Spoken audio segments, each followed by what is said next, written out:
Hi, everyone. It's International Coaching Week, and from May 13th to May 19th. And I am talking to some of my favorite people who do coaching, either only do coaching or blend coaching into what they do.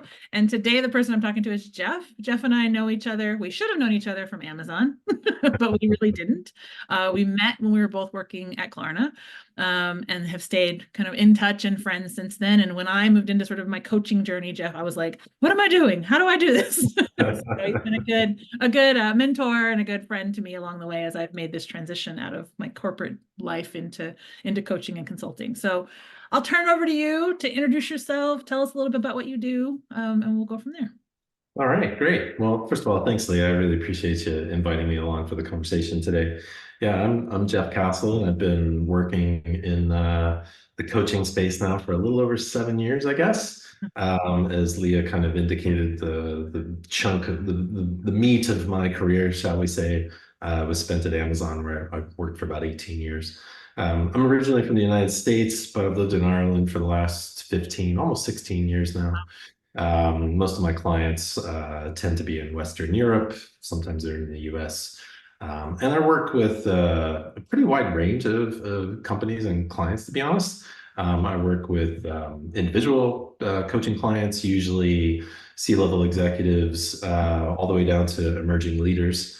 And I work with companies that are kind of many shapes and sizes too, all the way from, one, two-person kind of startups that are really just getting started, where maybe I'm doing a lot of advisory kind of work and letting some of my expertise and experience there, to larger organizations like Klarna that are, 5,000 people plus and are maybe dealing with some of the challenges that come with a rapidly growing business that's scaling quite quickly and growing in terms of both the level of people that are involved, but as well as the complexity that's involved in the organization too.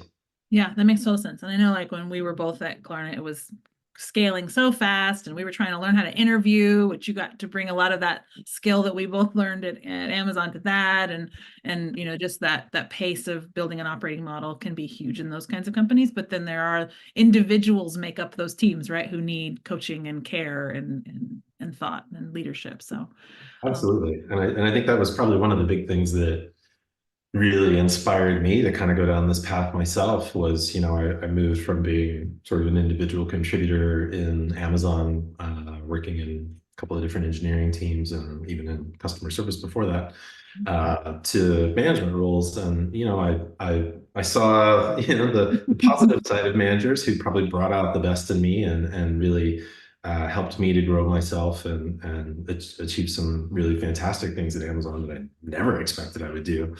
And I saw others that gave me a very, very different kind of feeling, one that wasn't quite so positive. So I right. was really inspired to kind of go down this path, by some of the leaders who inspired me to want to be a better leader, but also by some of the coaches who I was fortunate enough to have some engagement and interaction with along the way, and who made some really significant impacts on my career and my life.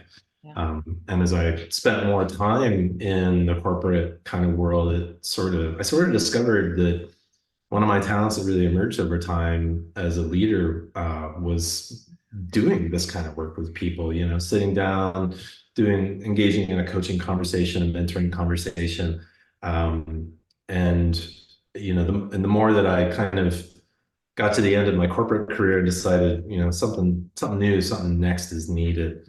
I really kind of had developed this sense by then that this was also something that the world really needed.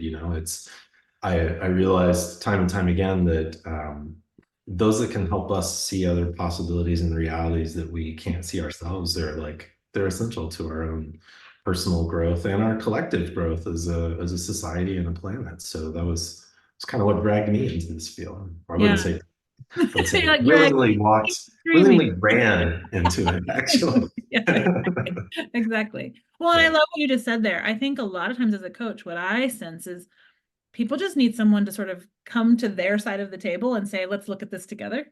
And Yeah. like, here's my perspective. Here's what I can see that maybe you're not quite seeing. Right. And so you tell me a story and then we talk about it. Right. And we try to figure out like what's going on. And sometimes you just need someone sitting next to you going, yeah, look at that. to, to suddenly see it differently. Yeah, and and I think that honestly, we probably have a little bit of a mixed reputation as a broader industry, if I'm honest, there are all types of coaches out there that range from, remedial to performance-oriented coaches to development-oriented coaches to transformative coaches. And there's lots of different approaches in terms of what working with a coach might mean to you. But I absolutely see there's huge value in having a trusted partner that's someone who's like a sounding board that you can externalize what's in your own head. Yeah. And I think based off of the type of coach that you choose to work with, you could experience something very different from really just developing some coping strategies or mechanisms to help you exist in the space that you're in. To someone who like only asks questions, to others like me who I think like to ask questions but bring their own personal experience into play as well, and leverage that. And then you can work with others who see things from a very specific point of view to maybe someone who's very wide open in terms of like what the possibilities would be. And I think for me personally, I kind of fall into that latter category of being a transformative coach.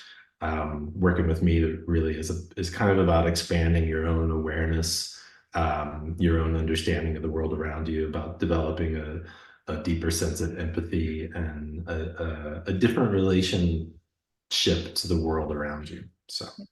So when you think of it, so given that that's really what it is like to work with you and what, what you bring to the table, is there an ideal client? Is there like oh, this is the client that I get super jazzed about, when you think about that? Yeah, it's a great question, and it's one that has definitely evolved over time.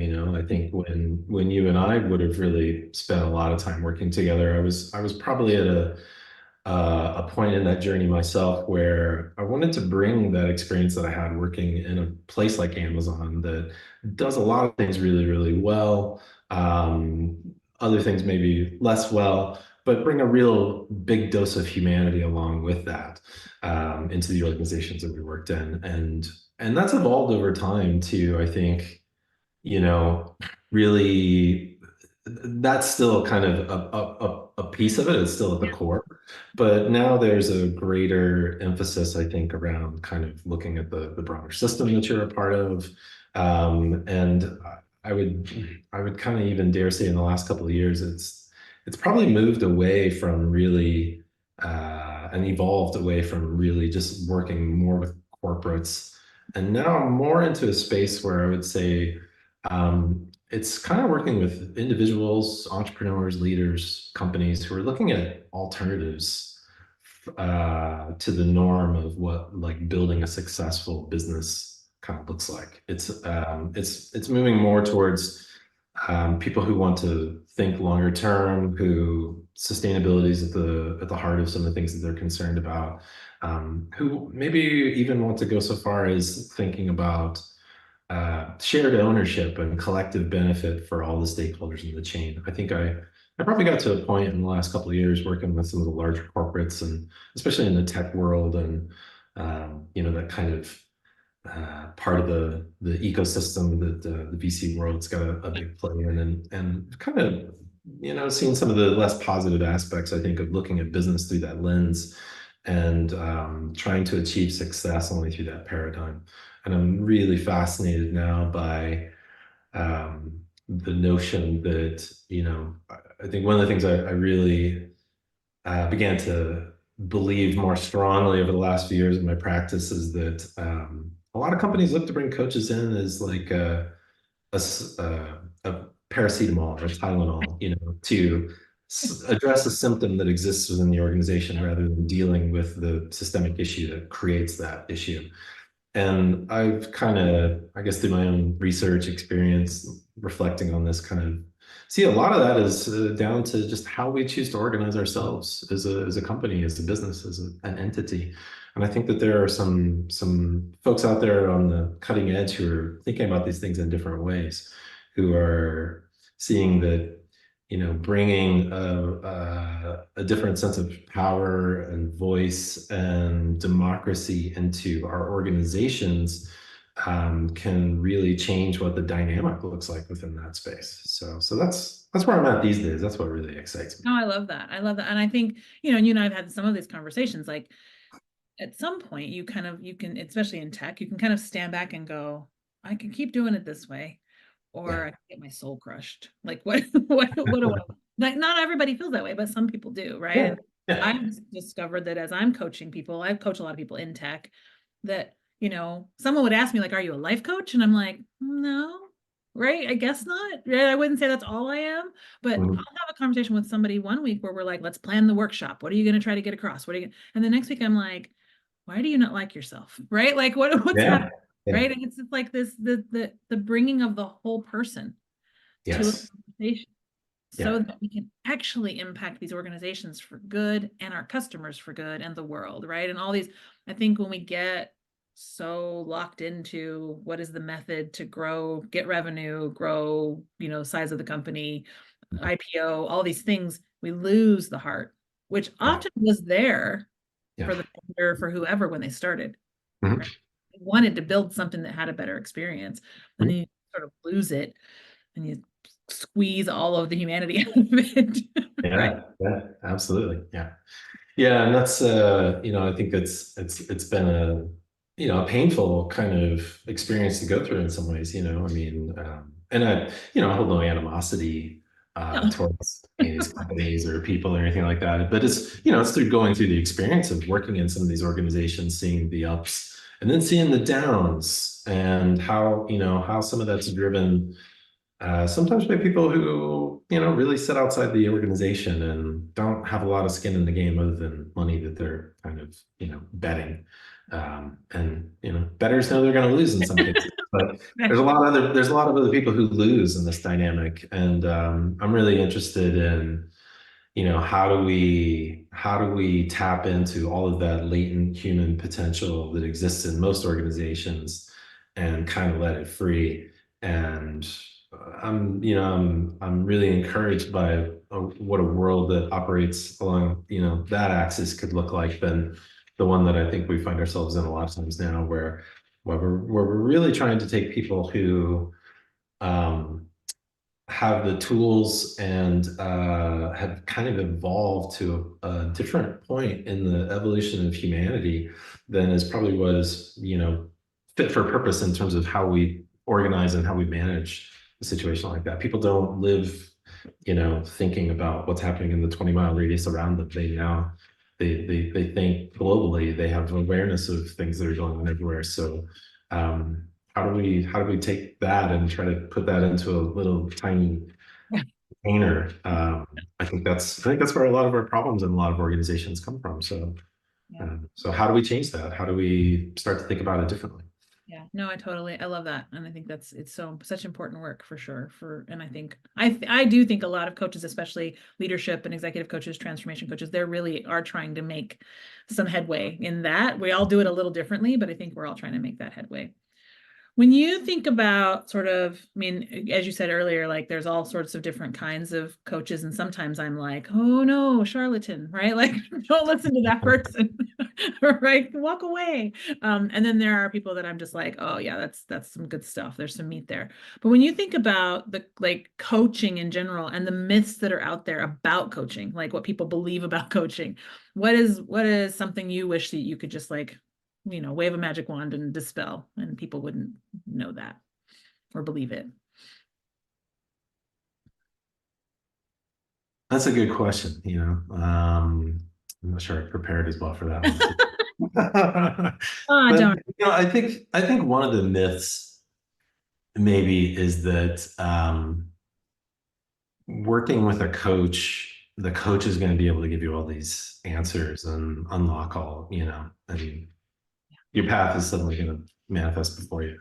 Yeah, I mean, most coaches, I would, I would posit most coaches probably aren't experts in the field that they are coaching people in. Now I mean, that's a very blanket statement. Obviously, I know folks who work in sales coaching and they work with salespeople and they do Yeah. selling themselves and like they're super well suited for it. Similar for probably me and you. We have a great breadth of experience working in the tech industry, it's really easy for us to go in and work with folks in that industry and have an authenticness about us as well as a level of understanding of what our coaches are talking about, where we can probably help them from a different kind of level. Yeah. But I think by and large, yeah, it's not the coach who's going to have the answers for you. The answers are within yourself, and hopefully, a good coach is going to help you move some of your own Mhm. rubbish and Yeah. things you've collected over the years in terms of the belief systems that you have, those kinds of structures that you've kind of imposed upon yourself that make you think that the world operates a certain way, and will get you to see that you can kind of create new ones for yourself. You don't You can have to resonate play in your- by that paradigm necessarily. Yeah. So that's probably one of the myths. I suppose one of the other myths, I guess, that I see around it is coaches who are maybe hyper focused on wealth or happiness to some extent. Um, yeah, I tend to be a little skeptical of anything that sort of is a replicable pattern that is going to make anyone a millionaire or that's going to just, make you infinitely happy. I don't think that that's how life is supposed to work. I mean, I would probably believe a little bit of what the Buddhists do, and that, life is kind of suffering. Yeah. And and happiness all the time wouldn't feel like anything without something to counterbalance it. So there Right. is that dark and light that's a natural part of life. So I'm a little skeptical or cautious, maybe shall we say, just of the overly kind of hyper positivity. Because everybody deals with adversity and challenges in their life, and I think sometimes we have to go deep into what those things really are, as opposed to maybe just offering somebody a positive, Right. you know, And statement. those things for me are often they're the builder for what makes me me, right? Like those Yeah, hard absolutely. experiences are often the thing that is the catalyst for the next thing or the jump to courage or whatever. And if we try to just swing past them, we won't get that growth. Yeah. I have the sense of a lot of these coaches that sort of promise millions and, come take my one workshop for $8,000 or whatever. It's like, spend a day with me for $25,000 and you can be okay. Like you're rich. I get why you're rich. It ends up being, Yes. it has this like feeling of the old school multi-level marketing, triangles, and you're just like, I don't want, it's not going to work. Like you don't just get happy that way, right? Like there's a work Absolutely. ethic here, and there's work that has to be done to unpack to get to whatever good would look like for you, right? So yeah. And I think that's one of the other things that people working with me can sometimes maybe find unusual or a little challenging, because I'm not, I mentioned coping strategies earlier on. I mean, yeah, sometimes that might be where we have to go, but I really challenge people to dig deep into, what are these things that drive these beliefs or this way of viewing things, and what might be the trauma that's at the heart of that, and how can we examine that and maybe bring some resolution to it, or look at it through a different angle that allows us to kind of free ourselves of it. Right. So there's not a lot of avoiding things. There's and a lot of becoming, I mean, a lot of people I work with, they're leaders, Mhm. and that dealing with that aspect of building their own emotional muscle, their own empathetic capabilities, and understanding others and the complexity of their lives is not something a lot of people often want to do. They're looking, no, I need an easier, faster solution. Faster, faster. I'm like, this is the Work. easiest, fastest way. Recognize the humanity on the other side of the discussion here, and let's deal with this as humans and not as machines. Because at the end of the day, like you said earlier, like we're all it's all these people coming together in an organization that great things happen. So like we have to kind of honor that, I think. Yeah. And I think the hard part of what you just said is a lot of times when we're, for me as a coach and the person being coached, when you start digging in that stuff, it may require you to do something different. Like I jokingly said at the big, like, I feel like every once in a while I'm like, oh, I'm apparently coaching everyone to quit their job. Right? I'm like, I should stop That's coaching that as everybody to well. quit Yeah. their job. And I'm like, I've never said quit your job to a single one of my clients, right? But I had a run where it was like people were, I was like, oh no, like, am I telling them this? Right. But the truth was we Yeah. were digging in the stuff that made them go, oh, I don't want to do this anymore. Mhm, I mhm. don't want to do this here, or I don't want to work for this kind of, okay, sorry, I guess you're gonna have to quit your job, right? But I was like, I'm gonna be the quit your job coach if I don't stop. But in some ways, it's a little akin to like what happened with COVID, where a lot of people couldn't go to work. There were some people who just absolutely had to, but then there were many others who suddenly a new version of reality opened for them in terms of, well, I don't have to make this commute every day. I can have a different balance in my life. And it's often hard for us to see those kind of alternatives because the world around us moves at such a pace. It's always about what's next and the next place we'll find gratification from and the next objective or goal or achievement that we're striving towards that we often fail to just kind of press pause for a moment and stop and take a look at where we are in our lives. And for a lot of us, it happens like probably like it did for me, and manifestation of some form of midlife crisis where you give up your corporate job like I did, or you buy a Ferrari like other people do. I think that that's actually one of the things I really kind of enjoy about the coaching work that I do is like working with someone who's a lot younger than me and seeing them have some of those revelatory moments much earlier on in their life before it becomes a crisis Yeah. later on. Um, We have a you different kind of crisis, but not this one, right? yeah. So, No, I love uh, that. I love that too. Awesome. Well, thank you for this. This was super. I think this was really insightful and helpful. I know that for me, this was some of what, a year ago, literally a year ago, we were having this kind of conversation because I was like, I'm yeah. gonna do this. I'm taking this jump, right? And so I appreciate you coming and talking to me about what you do. Even though I've experienced it, I think it's helpful for other people to hear it. So everybody can see your name and your information, but are you accepting clients? How do you best like to be reached out to, etc.? No, thanks for asking. I'm always eager to work with new people, especially those I think who are up for, the kind of challenge of what I may have just described. Yep. The easiest way to get in touch with me, go to our website, castledenconsulting.com. You can also find me on LinkedIn. You can contact me through either of those channels and usually get back to people quite quickly. So, Amazing. Thanks for spending time with me today, chatting. well, my pleasure, Leah. Thank you again for the invitation. Awesome. All right. See everyone at the next video. All right.